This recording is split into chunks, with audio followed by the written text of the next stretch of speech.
Hi guys, this is a tutorial for your multiplicity project. It is due on December 9th.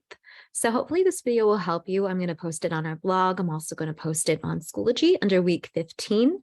So check it out there. If you're doing this project at home, which I hope a lot of you will, you can refer back to it as far as how to stitch your photo together. This is not very complicated. I think the Pumpkin Man edit we did was far more complicated than this. Double exposure, far more complicated.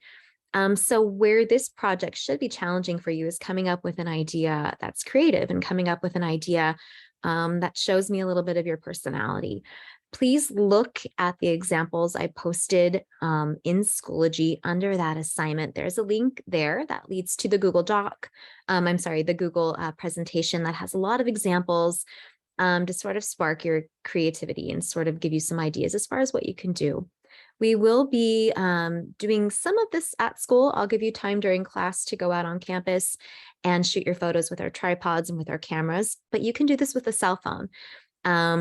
This is more about creativity than having, top-notch equipment. So with that said, I'm going to go ahead and show you how to stitch these photos together. And you'll go to Schoology week 15. You will see the assignment entitled Multiplicity Edit Practice. And there are 4 photos there. So go ahead and download those 4 photos.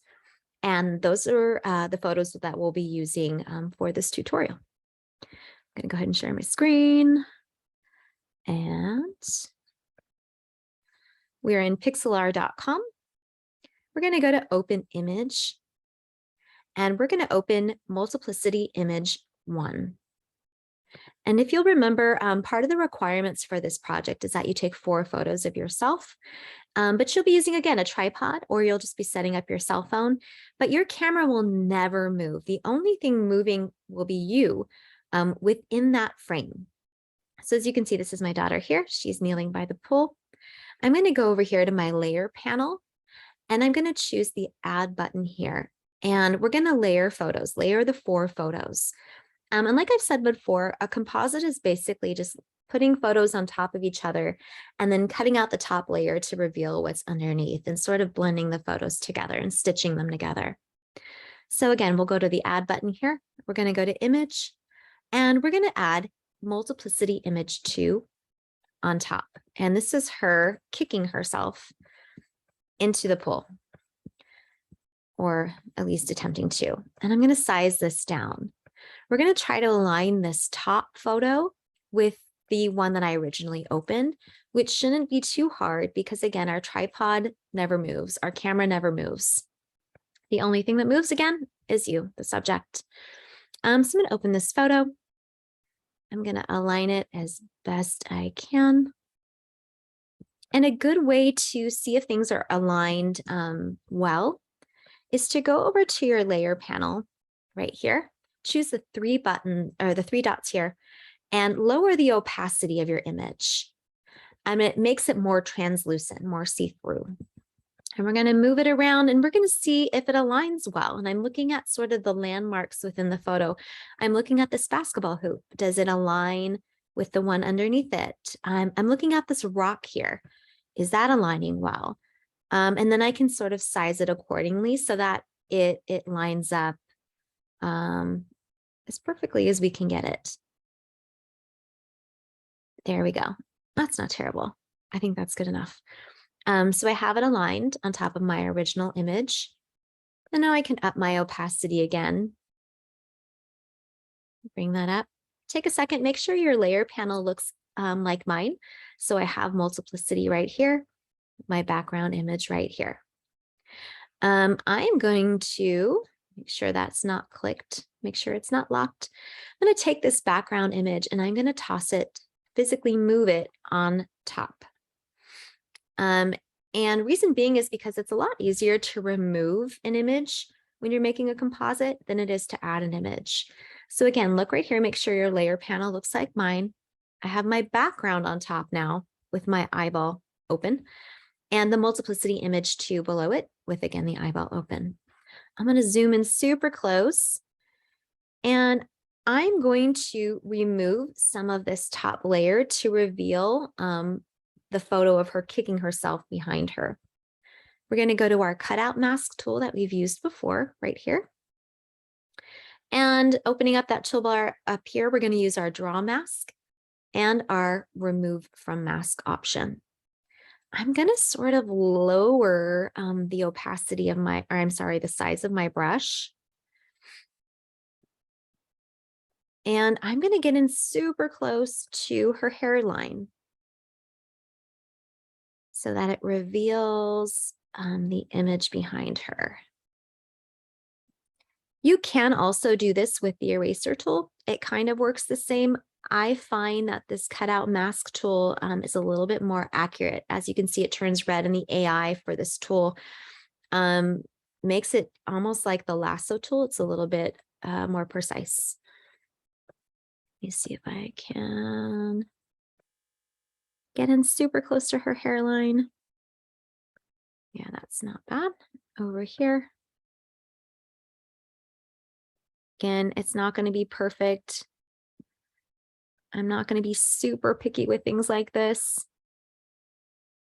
And as you can see, if you stand close to yourself and you have those images overlapping, you're giving yourself more work when it comes to editing, which is fine. For those of you who want to challenge, by all means, do that. If you're someone who struggles with editing, take the 4 pictures of yourself so you're not interacting or touching too much. I hope that makes sense. But I'm going to go ahead and reveal as much as I can of this image here. Man, she looks evil. Look at that. My daughter looks pretty evil. And that's pretty much it. Super easy. Again, check your layer panel. Make sure you have background and then multiplicity image 2. Should look something like this. And we're going to add another layer by going to your add button and image, multiplicity image 3. Open that up. Again, size it on down. Should be almost exactly the same as the other ones. My tripod did not move. And now she's watching herself kick herself into the pool. Again, use, those 3 dots to lower the opacity and align this photo with the one below it. I'm going to look at that basketball hoop, make sure it's lined up. I'm going to have to adjust it a little bit. Let's see. Yeah, that's not terrible. My rock over here looks the same. My basketball hoop is fairly similar to the one underneath it. There we go. Again, change the opacity, bump it back up. And then we're going to use that cutout tool again over here, your scissors, click right there. And use that draw mask tool, click on remove from mask. I'm going to use a huge brush. I don't need to get in there for anything intricate, so I'm just going to go over the part of the image that I really want to reveal. Maybe I'll lower my size over here, get in there, make sure I get her hand. And I aligned it so well that that's pretty much all I have to do for this one. There we go. Again, make sure your layer panel looks like mine, but we're going to add that final image right here. Add button, image, multiplicity image 4. Add it right there. This one's a little off, and I did that on purpose in case for some reason your tripod moves, which I hope it doesn't. But this is just a little off. Not by much, but a little bit off. And again, I'm going to align that rock and just kind of leave it like that. I can check by lowering my opacity. Did I align that rock well? Yep, let's see. Perfect. Bump up my opacity. I'm going to go back in with that cutout mask tool. Again, you can use your eraser tool if you want. That's also right here, but I like this cutout mask tool. I think it works really well. Make sure you're selecting the layer that you're working on. Tell the computer, tell the program what layer you want to reveal. Click that cutout mask tool. Someone's at my door. That's exciting. Again, choose draw mask and remove mask. I'm going to bump up the size of my brush, and that looks pretty cool. I just reveal the image underneath. And that's it. I kind of like it as it is. I might want to crop it a little bit. You're welcome to crop it as well. Pull in. I don't know if I really need that basketball hoop, do I? Let's see. I'm going to size it down to, let's do 5 by 7. Very good. All right, cool. I like it. It works. Yeah, it's not the most interesting photo in the world, but this is a good example for you. Again, make sure you're interacting with yourself. You can use props. Remember that. Again, cards, games, sports, pretty much anything. You can take a photo of yourself pretending to take a photo of yourself. Endless possibilities. You can go onto Pinterest to find these ideas. You can, again, look at the link that I posted on Schoology as well as our blog. And if you need any help, please just pop by. Man, my house is hopping today. You can pop by at lunch. You can pop by. I'm not typically there at the break, or shoot me a message on Schoology that I am happy to help. And I think that's it.